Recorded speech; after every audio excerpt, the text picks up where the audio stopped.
So I farm so hard, the employees wanna find me, and then wanna hire me. What's 100K to a guy like me? Could you please remind me? Farm so hard, this ain't easy. Working late nights, you best believe me. My grades can only go A's. Never wanna see another B unless I'm Jay-Z. Farm so hard, let's get paid. Pharm So Hard, and we have a very exciting topic for you guys today: monkeypox, not chickenpox, monkeypox. All right, we have Theora again, bringing it back. Hello. Last time we did our rendezvous, we were talking about COVID and Timra and baricitinib and all that stuff, but now it's monkeypox. We just keep throwing new stuff at her. Yeah, so Theora, tell us what's going on. Yeah, so I'm back for the next big wave of new stuff in ID you may have never heard of before. And in summary, it's new, but it's not. But the new situation is in May of this year, 2022, the World Health Organization reported a rapidly spreading outbreak of monkeypox infections outside of Africa into non-endemic countries. And the first reported case in the United States during that time was May 18th, 2022. And now, at the time of this recording, nearly all states in the United States have reported at least one case, with the highest number of cases in New York, California, Florida, Texas, and Georgia. So like very densely populated areas. And so now we in America have monkeypox. Mm-hmm. And what is monkeypox exactly? Great question. So it's a pretty rare disease, like on the grand scheme of things. It's a zoonotic illness, so it does come from non-humans. It's caused by the monkeypox virus, which is a type of orthopox virus related to like smallpox. It's kind of like its cousin virus you may be more familiar with. Weirdly enough, it is not related to chickenpox. So just because it has an animal in the name doesn't mean it's related. All right. Yeah, what's interesting about it is, aside from its not so clever name, is it's endemic to the West and Central Africa areas, so not to America. It was first identified in 1955 in non-human primates, hence the name monkeypox, because scientists are not usually super clever. Weirdly enough, even though it's called monkeypox, we actually don't know what like the host species is, like where does this normally live, monkeypox, in terms of animals. But multiple types of animals can harbor this disease, including like rodents, which is the most common way it's spread, like from humans. So we usually get it from rodents and not monkeys. Blame scientists for the name. Oh, so the monkeys and rodents got jealous of the bats. Yes. Yeah, they're like, they just had to step it up a little bit. Yeah, they're like, listen, bats, you have all the pandemics. Let us have this one. So, rodents part two. All right. So you said the 1950s. Like, why are we seeing this outbreak now? Yeah, good question. So it's a combination of a bunch of things just happening globally, which is why we're seeing like humans come into contact with bats and infected rodents. And basically we're deforesting a lot of areas where natural reservoirs live. There's an increase in human population growth and causing encroachment on just animal habitats. Humans are moving globally, and there's this big enhanced global connectedness just with how the world works now. So all of this creates this like perfect storm of like an unlucky human coming into contact with an infected animal, and the virus is like, hey, new host, let's cause an infection. So monkeypox overall, it's not this new disease. It's just one of those neglected diseases that's been around for a while. And it's just, if you didn't live in the area and you weren't like studying it, you never heard of it before. So there you have it. And first human case we saw was in 1970 after discovering it in a 9-month-old in the Democratic Republic of Congo. And weirdly enough, around the time we saw it in humans for the first time, that was when we declared smallpox eradicated. So we stopped vaccinating as many people against smallpox. And so it provides some immunity. So we're thinking that may have helped this spread from human to human around that time. And in the United States, interestingly, this isn't our first time dealing with monkeypox. There was actually a small outbreak in 2003. There was like 50 cases, so like much smaller than what we're seeing now. And we thought it was because of rodents, because they traced it back to like prairie dogs people were keeping as illegal pets at the time. No way. And so, yeah. So please don't have prairie dogs as pets. This could be bad. So what are the symptoms of monkeypox infection? So monkeypox, typically you get like this prodrome. It's almost like these flu-like symptoms, which never helps because they're non-specific things like I feel off today. Monkeypox can also like cause swelling of lymph nodes, with something for a physician to detect. And it usually begins like a week to 3 weeks after the initial infection, so contact with infected prairie dog pet. The flu-like symptoms is not the only symptoms. That's just kind of what people notice first. And then quickly people start to get this rash, which is the more visible thing that we see and notice. And the rash can evolve into like lesions. And I know, it's not great, which can break open, and then that's how we pass it on. And the number of lesions people can get kind of ranges from like 10 small amount to like 150, which can be pretty horrible for patients. Sometimes they're painful. And the skin lesion / rash stage can last for like 2 weeks to 4 weeks. So that can be around for a pretty significant period of time. And what's interesting about the rash is kind of it starts from this like central to outward pattern. So like patients will normally notice them in like their mouth or like rectal area, and then it kind of spreads outward to like limbs. So you can start with like oral lesions and then eventually get them on like your hands, like palms and soles, which is pretty atypical for a lot of different viruses. So that's a kind of a characteristic pattern. If you start seeing that, it's like, oh, this is something atypical, and monkeypox can present that way. For patients, like the lesions can be really painful sometimes. I know anecdotally we've had, not my hospital, but our sister hospitals have had patients with like really painful lesions, or pain control was a problem for them. But that's not always the case. So painful lesions don't always mean monkeypox. And sometimes they can be itchy, but not always. And you can imagine that's advantageous to the virus. You scratch and then it spreads. So I am a little confused just overall how it's being transmitted. So how can one contract monkeypox? Yeah, unfortunately, scientists are not great at communicating, and that has led to a lot of misinformation about what kind of disease even is this. And so the main mechanism by the way this virus is transmitted from person to person is through prolonged contact with infected body fluids. So like those skin lesions, for example, too, contain kind of like virus particles and like fluid. Another atypical way is through respiratory droplets. So unlike COVID, which is kind of like airborne, this you have to be like in close contact with that person. Also, not like COVID, it's a fomite disease, so it can live on just surfaces like desks or computers or whatever. Bedding is pretty common with lesions. So there's multiple ways, but the key is like prolonged contact with like the infected bodily fluid or something that was touching bodily fluids, like bedding, for example. So big misconception is that this isn't a sexually transmitted infection. The reason it's being framed that way, or there's an association with it, is because sexual encounters require prolonged skin-to-skin contact, which facilitates transmission through lesions. So that's kind of why there's like this association between the two. So it's like it can be a risk factor if you're sexually intimate with somebody who has monkeypox. So that's kind of where that's coming from. Particularly in this outbreak, we keep hearing a lot that like the MSM population, so men who have sex with men, is like a big risk factor, and it's because this outbreak kind of started with a member in that community, and like it's a close-knit community and sexual contact, so it kind of spreads within communities where you're close to each other. So that's where that's kind of coming from. Okay, so it's pretty infectious. So how concerned should we be about the mortality and morbidity? Yeah, great question, because monkeypox is similar to smallpox, and we've heard terrible things about smallpox. But the good news is that monkeypox isn't super fatal. So like the case fatality rates are like from 1 to 10%, and it's likely lower from what we understand if patients are given earlier supportive care to like isolate and contain the lesions and stop them from spreading and getting worse. So most cases of monkeypox are very mild to moderate, and ultimately it's self-limiting in a lot of cases. You just kind of have this rash and it goes away if you just take care of the lesions. But unfortunately, patients can experience like a severe illness that requires them to be hospitalized.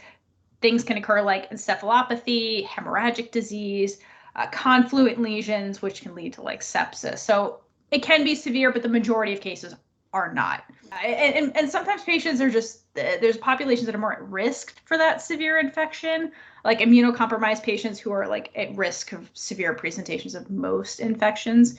Children as well, particularly if they're less than 8 years old, patients who have history of like skin ailments like atopic dermatitis or like active like skin conditions at the time. And like it can lead to things like secondary bacterial infections, kind of, et cetera, that also lead to severity of illness. Okay. So now that we have a little bit of the pathophys and the signs and symptoms, are there any vaccines that can protect us from this?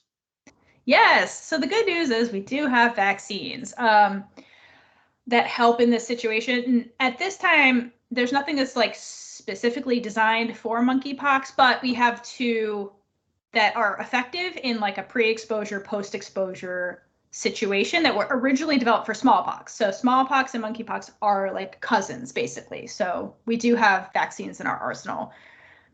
We have the two. One is the Jynneos vaccine. It's a live attenuated virus. So it's a weakened virus that's not capable of replicating. And there's another one called the ACAM 2000. Again, clever scientists and their names. This one's basically a live smallpox virus. So, and you inoculate it under the skin. It's very, very old school. We are not using this at all. We don't have access to this. So we're getting like the weak, non-replicating version. That's the one we have available to us in the United States. And so question is, how efficacious are they against monkeypox? As you can imagine, there's not a lot of like data right now for monkeypox because like it was like in a small population. Now it's kind of like everywhere. So we're studying this as we go along, which is like the theme of all these topics I come and talk to you about. But where we have efficacy data against monkeypox for the Jynneos vaccine is looking at essentially military facilities, U.S. military facilities, because the soldiers get vaccinated against all kinds of things. And these vets were in South Korea. There was a little over 300 of them, healthy guys. Median age was 24, so that's something to take into account. They had good immune systems. And essentially, they found like the Jynneos was not inferior to the live live smallpox vaccine, that one with the acronym, during an outbreak. So not this particular one. So we know it's comparable to the smallpox vaccine. That's basically what we know. Unfortunately, we don't have any data right now about this current outbreak and how effective it is against this monkeypox strain, if there are multiple strains, unknown at this time. So that's kind of the data that we're going with. We're using the Jynneos because it's not a live vaccine. So as pharmacists, you know that there's always issues with live vaccines, when you give them, who you give them to. And overall, there's usually a lot more adverse effects with like a live vaccine. So we're going with a more tolerable version that is not inferior. And so this one, Jynneos, it's a 2-dose series given at least 28 days apart. You can give it to patients like whoever, just to prevent it. More commonly, we're giving it as like a post-exposure or like a pre-exposure in high-risk groups. So that's our main drug in our arsenal right now. And then, I heard that there was a vaccine supply shortage. So are there any strategies for vaccinating patients with the limited supply? Yeah, so one of the big issues right now is just drug supply. So it's like COVID all over again, right? We have this new virus, we have therapies we think will work, but like there aren't enough to go around. And part of the problem is like, again, we used to vaccinate for smallpox and we stopped like in like the 70s.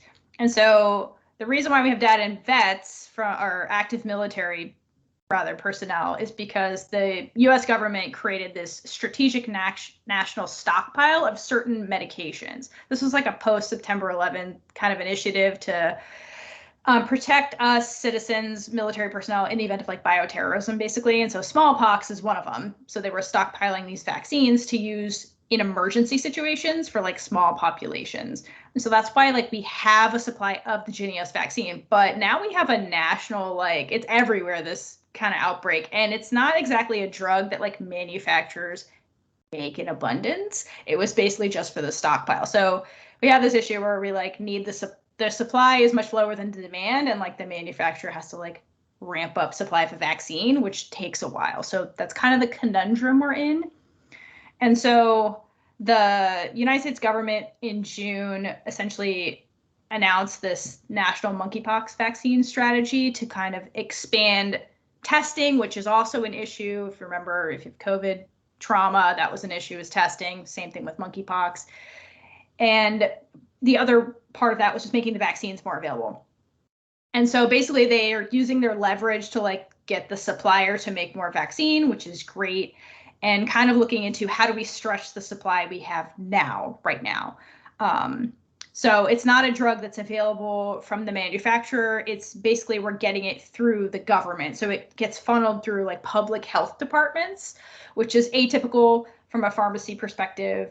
And so your local public health department might have their own criteria for kind of like how to equitably distribute this drug, like who qualifies based on like risk stratification, things like that. And it all kind of comes down to like supply versus demand kind of thing, and who you can serve in your population. And so one of the methods we've that came up recently was that dreaded acronym EUAs, so emergency use authorization. So there was one for the Jynneos vaccine, not the drug, but to expand the supply. And basically the Jynneos vaccine comes in like a single-use vial. Essentially there's like 0.5 mLs essentially per vial. And the way this drug is supposed to be administered is subcutaneously, subcutaneously, like the whole vial, 0.5 milliliter dose.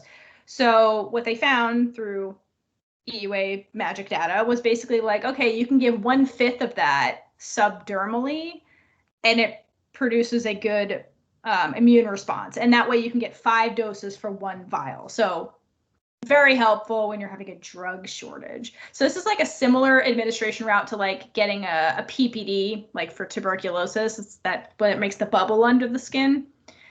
It sounds great. So we're increasing our supply by 5 times. But the issue with that is like, it's a very uncommon route of administration. Like most vaccines are not given like a PPD, right? So one issue we came up with my hospital was that like, well, not all nurses know how to administer this. Not all are like licensed under their scope for this kind of administration. So it involved like big education campaigns. So that could be like an operational issue to doing this. You have to see that bubble under the skin per like this administration route. So there's like, well, what if we don't see the bubble right away? What do we do? And it's not like addressed anywhere. Do you like redose them, or is that double dose? So there's like unknowns basically. And as you can imagine, if you're putting like a vaccine under your skin that's meant to cause an immune response, you're going to see more like skin reactions because like your body is reacting to it. So tolerability could be an issue with patients. At this time, there is an exclusion to who can get it if you have like past medical history of like keloids, which are like types of like scarring that can happen on the skin. Those patients shouldn't get this because that would be bad. And also pediatric patients. So this EUA is not authorized for like anybody less than 18 years old. So that subcutaneous route that it's originally intended for is reserved for like adults with keloid scarring and pediatric patients, basically.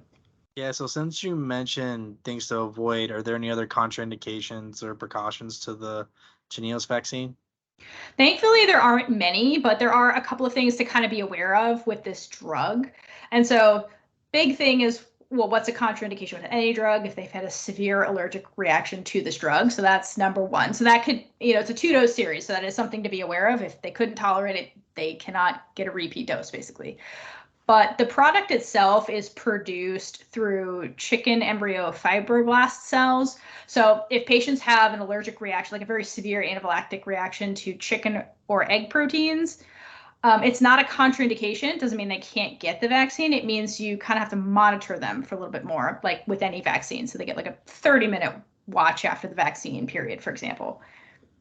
Similarly, the drug is also manufactured with ciprofloxacin and gentamicin. So if patients have severe reactions to either of those drugs, again, not a contraindication, but just monitor them for an allergic reaction for a little bit longer after they get it. And the other question commonly get with vaccines is, can Jynneos be co-administered with other vaccines? Yeah, so great question. This comes up always, especially as we're moving into flu season and there's new COVID boosters happening. So currently, there's no like data, of course, about administering the Jynneos vaccine at the same time as other vaccines, because again, we weren't commonly using this to vaccinate. But because it's a live attenuated, non-replicating kind of virus, typically those kinds of viruses can be given like without regard to timing with other vaccines. So this includes simultaneous administration with like your flu shot, for example. But the manufacturer and like the EUA does like note, and the CDC as well, like something to consider with COVID vaccines is your adult male population. So there's a consideration in there of waiting at least 4 weeks after getting the Jynneos vaccine to give a COVID vaccine. And it's because there's that observed risk of the myocarditis or the pericarditis that was actually seen in young males with the live smallpox vaccine. So we saw that with the COVID vaccines as well. So it's theoretical, it's not proven with Jynneos, but just be cautious with those patients and maybe separate those two vaccines by like at least 4 weeks, which might be tricky as we're rolling out a new COVID booster, but that is a population to be aware of. So another population it's not really an exclusion, but to kind of be aware of. So if you have a patient who you've offered the vaccine, like you've scheduled them and they come in and now it looks like they have active monkeypox, like, that's not really a patient population we vaccinate. We want to treat them instead because they're actively having the disease. So that's another population. But overall, most vaccines, you can get it together, just adult males with the COVID vaccine, you might want to separate. All right. And if someone was immunized with the smallpox vaccine, are they protected against monkeypox? So that is also kind of a very good question, and is something that's commonly coming up as we're like dealing with this equity situation with like low supply of the monkeypox vaccines. So the good news is because monkeypox and smallpox are cousins, again, they're both in that orthopox virus family, there is a degree of immunology, like the cross-reactivity between those two things. So patients will have some cross protection from monkeypox if they were previously vaccinated with smallpox. What we know is that it causes we saw that patients that were vaccinated with smallpox vaccine like 3 to 13 years prior, or 3 to 19 years, I apologize, prior, have like 85% protection. So that's pretty good in terms of like cross protection. And we saw from that 2003 outbreak we saw in the United States that roughly 20% of patients in that cohort did receive the smallpox vaccination like 25 years prior, and there were no fatalities in that outbreak. So again, limited data, but it does provide some amount of protection. All right. And to be honest with you, it's a lot of information on vaccines, but you did talk about if someone has an active infection. So how are we going to treat these patients? Yeah, great question. So first and foremost, it's supportive care, giving patients fluids, and then pain management if they're having very painful lesions. That can be pretty unbearable for patients, so that's a big one. Unfortunately, because again, this was a neglected disease for so long, there are no like FDA-approved treatments. There's not a lot of research in this particular disease, but there are therapies that we have from that national strategic stockpile, which have expanded access protocols right now for like active research into monkeypox while this is happening. So like they're called EAINDs, which is another term for like compassionate use drugs. So the thing to take into account is that this falls under like research. So I just went through this at my facility. There's a lot of administrative paperwork involved, IRB approvals, etc., which can be a barrier to treatment until you like sort all this stuff out and make a protocol and get all your doctors on board. So something to kind of be aware of. Other caveat to these treatments I will go over is that a lot of it's in vitro data. It's like early COVID again. Animal studies is very few of what we know about the pharmacokinetics and pharmacodynamics in humans. So take this with a grain of salt. The big number one drug that's kind of being used the most is called, brand name is T-Pox, or Tecovirimat's the generic name. It's FDA approved for treatment of smallpox, so that's already a good sign. There's an IV formulation and an oral formulation. It's dosed based on weight, and duration of therapy is about 14 days, typically up to 90, depending on like their clinical progression. That's like the longest recorded human case. Basically, it's a very severe like infection during like one of the earlier outbreaks. So most patients probably fall into your 14 range, but like it's been studied in humans in like a case report up to 90 days, basically. So it just depends on how they progress. Overall, tecovirimat is very well tolerated. Like common effects are like headache, abdominal pain, nausea, vomiting. So pretty well tolerated. There's not much to look out for in terms of monitoring. So it's a very good option, and that's like the big treatment option we're using, kind of where I'm at. The other options I'm going to go over are kind of like less commonly used, and like you'll see why. But the other one that was used in smallpox is basically it's called VIGIV, which is like varicina, which is smallpox immunoglobulin. So it's passive immunity against smallpox is basically what it is. And this was also FDA approved for treatment of smallpox. It's usually not a monotherapy. Like tecovirimat, you can give monotherapy, but this drug is usually it's IV, and you usually give it with antivirals. So this would be like your hospitalized patients that's very severe presenting, maybe isn't improving on their tecovirimat, or they're immunocompromised, where you want to like give them immunity. And so it's usually a single dose. It's weight-based as well, kind of one and done. There's really no adverse effects with this. You're just giving antibodies to somebody. So that's another option. And then there's the essentially the CMV drugs with in vitro data against orthopox viruses. So there's cidofovir and brincidofovir. So if you have patients with CMV, you may be familiar with cidofovir. Essentially, it's not well tolerated, which is like one of the downfalls here. Like nephrotoxicity is a big one, neutropenia, and with cidofovir, it's IV only, so this wouldn't be like an outpatient treatment. But the advantage is sometimes, like if this drug, you could have it on hand at your hospital, for example, versus like tecovirimat involves like IRB paperwork and all this kind of stuff. So advantage is you could start somebody on this while you like pursue the drugs you don't have. So that's like where it might fall in therapy. And then the brincidofovir is essentially like an oral formulation of cidofovir. It's like a prodrug, and it is FDA approved for smallpox treatments in adults, peds, and neonates. So does have some activity, but we've never seen it in monkeypox. And its duration it's like this lipid formulation. It's pretty long acting, so they basically get like one dose once weekly for 2 doses.